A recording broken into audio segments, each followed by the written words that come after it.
Don't buy a G80. This is gonna be a spicy one, but hear me out. I love the G80.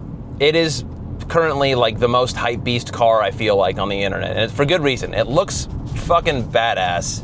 It performs insane. It's actually a comfortable car to daily. But I don't think you should buy one right now, and I'll tell you exactly why.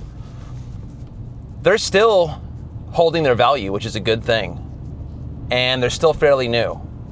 And I see so many people around my neighborhood driving I see young kids driving G80s. And it's not that I'm jealous of them. I'm like, oh, that's fucking awesome, good for you. I'm talking like, I feel like they're in their young to mid 20s, which is crazy. I couldn't even imagine having a car like that at that age. I don't know their financial situation or not, but I can guarantee you some of those kids and people, I shouldn't call them kids, some of these people who are driving these cars are way in over their head in debt to drive the fucking car.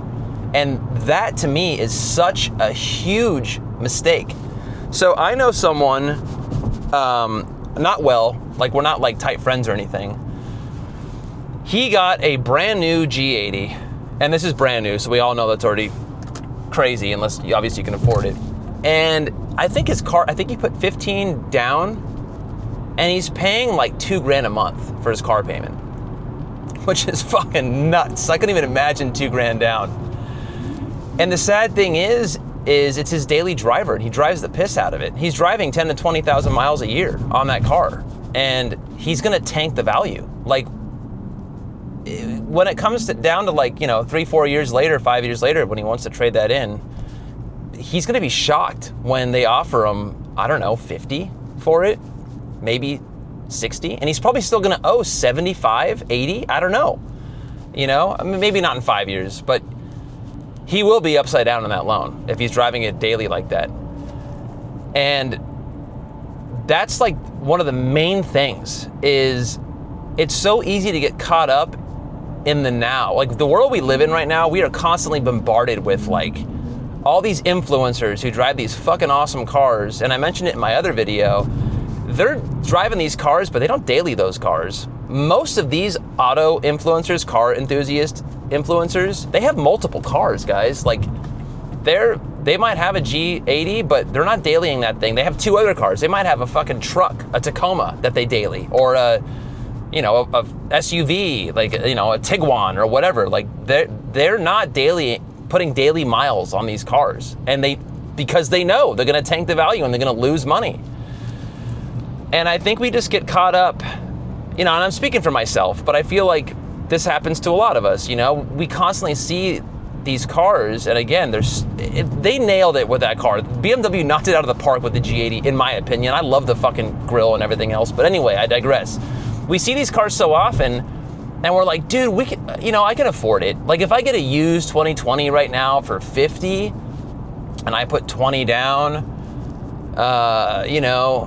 maybe I can afford the $1,000 a month or whatever.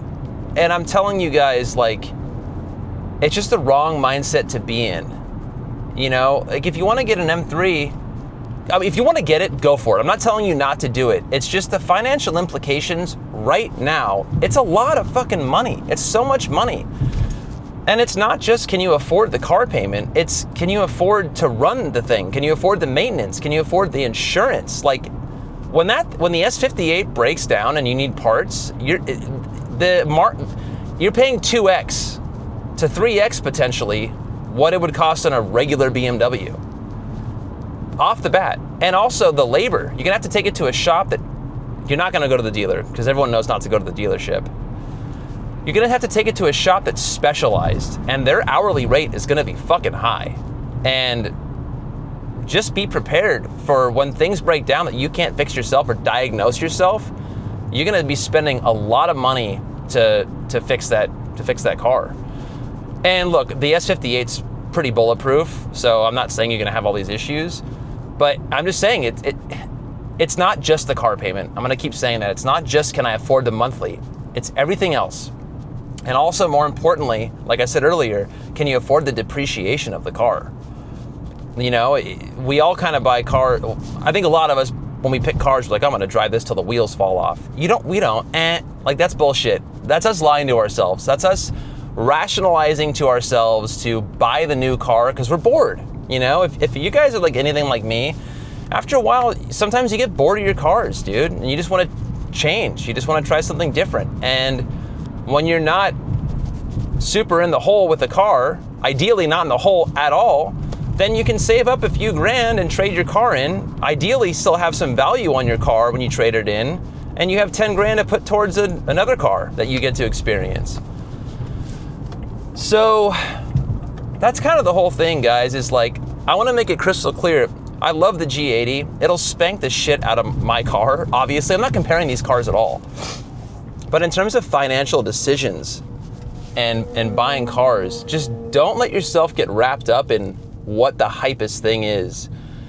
Because here's the silver lining of all this. In 2-3 years, those 2020, 2021 M3s, the G80s, are gonna be a lot cheaper, you guys. They're gonna be a lot cheaper, and they're gonna be attainable. And you'll be able to drive that car.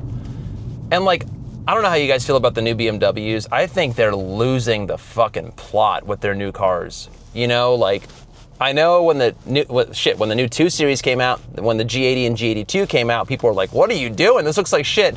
And now people love them. I actually always liked the G80 when it came out, honestly. But the 2 Series, I didn't. The M2, I was like, ugh, but now it's totally grown on me. I don't know if that's gonna happen with all their new gen vehicles. I just saw a 2 Series sedan the other day. It was an M2 40i, and it looked fucking terrible, you guys. It was a hideous car. The proportions were so fucked up. So, but what I'm saying is when you get like a 2020 G80, it's still gonna look fucking cool. It's still gonna feel modern. You're still gonna get all the tech you're gonna want, really. So just wait. And yes, you're gonna find a lot of clapped out models. So I think what we have to, because I would love to daily a G80. I'm kind of sharing with you guys my thoughts on, like, you know, if and when I were to buy one, it'd probably be 2 to 3 years from now. And something you're gonna have to prepare yourself for is they're gonna be clapped out. They're gonna be launched a ton, for the most part, and they're gonna be driven hard because they're made to do that. So when it comes time to look at them used, basically I think it's gonna be a situation kind of like with the F80, F8X platform. You know, it's kind of like the smart thing to do to set aside 5 grand to do the crank hub. When you buy one, you kind of roll that into the purchase price. I know some of you are gonna say you don't need to do that. That doesn't always happen, but that's what I would do.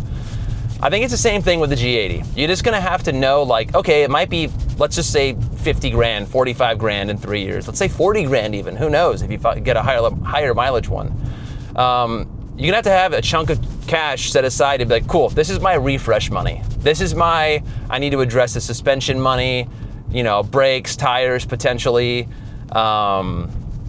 all the maintenance that, you know, I'm gonna have to service the transmission, bleed the cooling system, bleed the brakes, power steering, all that shit. Like, you're gonna have to set that aside. But I think it's gonna be probably one of the best values in terms of bang for buck on the market in 3 to 4 years. And that's what I'm all about. I love finding the cars, and honestly how I shop in general. I love finding the best value for the money, because you can get fucked a lot these days with buying shit.